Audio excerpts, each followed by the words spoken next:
சமீபத்தில் நம்ம ஒரு செய்தி பார்த்தோம். சண்டிகரில், அது ஒரு யூனியன் பிரதேசம், அங்கே சைரன் அலர்ட் கொடுத்துருக்காங்க அப்படின்னு சொல்லி அந்த காட்சிகளையும் சைரன் சத்தங்களையும் கேட்டோம்.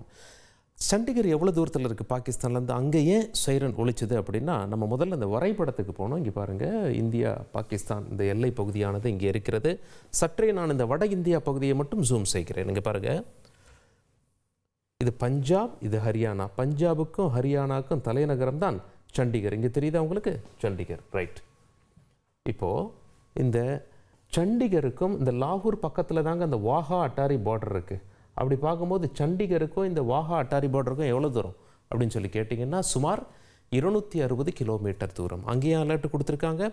ஏன்னா பாகிஸ்தான் இந்த வட இந்தியா பகுதிகளில் இந்தியாவுக்கும் பாகிஸ்தானுக்கும் சுமார் 3200 கிலோமீட்டர் எல்லை அமைந்திருக்கிறது. அந்த வட இந்தியா பகுதிகளில் பாகிஸ்தான் ட்ரோன் மூலமாகவும் அவங்களுடைய போர் விமானம் மூலமாகவும் தாக்குதல் நடத்த முயற்சி பண்ணுறாங்க. அந்த ஏவுகணை மூலமாகவும் முயற்சி பண்ணுறாங்க. ஆனால் நம்ம நாட்டுக்கிட்ட இருக்க அந்த டிஃபென்ஸ் சிஸ்டம், அந்த பாதுகாப்பு அம்சங்கள் அதை வானிலேயே அடித்து தகர்த்து எறிகின்றன. அப்படி இருக்கும் பொழுது நம்ம இந்தியன் ஏர்ஃபோர்ஸ் அங்கே சண்டிகரில் ஒரு அலர்ட் கொடுத்துருக்காங்க. மக்களே, யாரும் வெளியே சுற்றாதீங்க, வீட்டுக்குள்ளே இருங்க, பால்கனிக்கெல்லாம் வராதிங்க. என்ன தாக்குதல் நடத்தினா நம்ம பதில் தாக்குதல் நடத்துவோம், திருப்பி அடிப்போம்.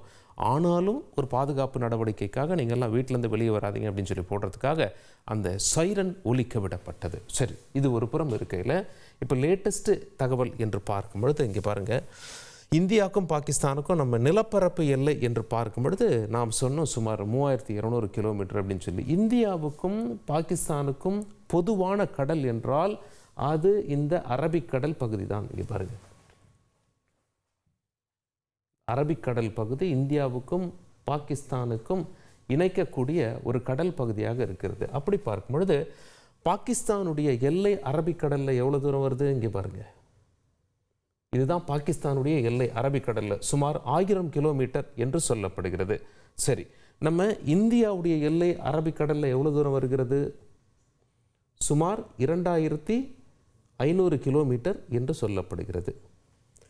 ஆக அவங்களுக்கு 1000 கிலோமீட்டர், நமக்கு 2500 கிலோமீட்டர். இந்த அரபிக்கடலில் இந்தியாவுடைய போர் கப்பல்கள் நிலை கொண்டுள்ளன. போர் கப்பலை கொண்டு போய் நாம் அங்கே நிறுத்தியிருக்கோம். இந்த போர் கப்பல்கள் எந்நேரம் வேண்டுமானாலும் தாக்குதல் நடத்தலாம் பாகிஸ்தான் மேலே.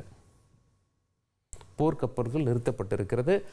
போர்க்கப்பல்லிருந்தும் ஏர்ஃபோர்ஸுடைய விமானங்கள் புறப்படும். அது ஒரு தனி தாக்குதல். அதாவது போர்க்கப்பல்லேருந்து போர் விமானம் அப்படியே கடல்லேருந்து புறப்படும், பாகிஸ்தான் மீது தாக்குதல் நடத்தும். போர்க்கப்பல்கள் அரபிக்கடலில் நிறுத்தப்பட்டிருக்கிறது. ஒருவேளை இப்போ தரையில் தான் தாக்குதல் நடந்து கொண்டிருக்கிறது, எல்லை தாண்டி தாக்குதல் நடக்குது. அது கடலில் தாக்குதல் நடக்குமா, தீவிர தாக்குதல் என்பதையும் நாம் உற்று பார்க்க வேண்டி இருக்கும்.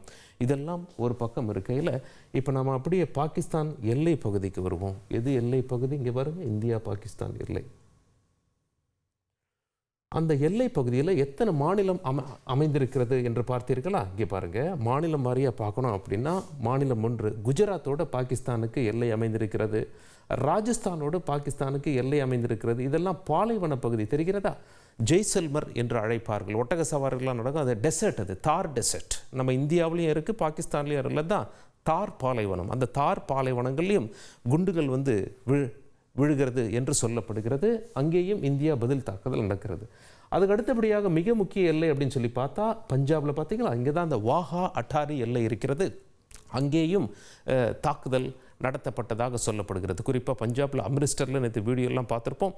பாகிஸ்தான் ஏவுகணை அனுப்புனாங்க, நம்ம திருப்பி தாக்கணும். அந்த உதிரி பாகங்கள்லாம் கீழே விழுந்திருந்தது. சரி, அடுத்த கட்ட எல்லைக்கு போவோமா? இங்கே பாருங்கள், ஜம்மு அண்ட் காஷ்மீரை பொறுத்தவரை அதுதான் இருக்கிறதுலே ரொம்ப சென்சிட்டிவான எல்லை பகுதினா அது ஜம்மு அண்ட் காஷ்மீர் எல்லை பகுதி தான். அங்கே தொடர் தாக்குதலை பாகிஸ்தான் நடத்தி கொண்டிருக்கிறது. நாம் பதிலடி கொடுத்து வருகிறோம். பஞ்சாப்லேயும் அதே மாதிரி தாக்குதல் நடத்தப்படுகிறது, நாம் பதிலடி கொடுக்கிறோம். இங்கே அந்த தார் பாலைவன எல்லை அமைந்திருக்கிறது, அங்கேயும் குண்டுகள் விழுந்ததாக சொல்லப்படுகிறது. குஜராத் எல்லை இங்கே அமைந்திருக்கிறது. அதை விட்டால் இங்கே அரபிக்கடலில் எல்லை அமைந்திருக்கிறது. ஆக 1, 2, 3, 4 மாநிலத்தோட பாகிஸ்தானுக்கு எல்லை அமைந்திருக்கிறது, கடல் பகுதி எல்லை அமைந்திருக்கிறது. இவ்வாறு இந்தியாவுக்கும் பாகிஸ்தானுக்கும் எல்லை பகுதியில் பதட்டம் உச்சகட்டத்தில் இருக்கிறது. இது எந்த அளவிற்கு கொண்டு செல்லும் என்பதை நாம் பார்க்க வேண்டியிருக்கும். செய்திகளை உடனுக்குடன் தெரிந்து கொள்ள உடனே சப்ஸ்கிரைப் பண்ணுங்க.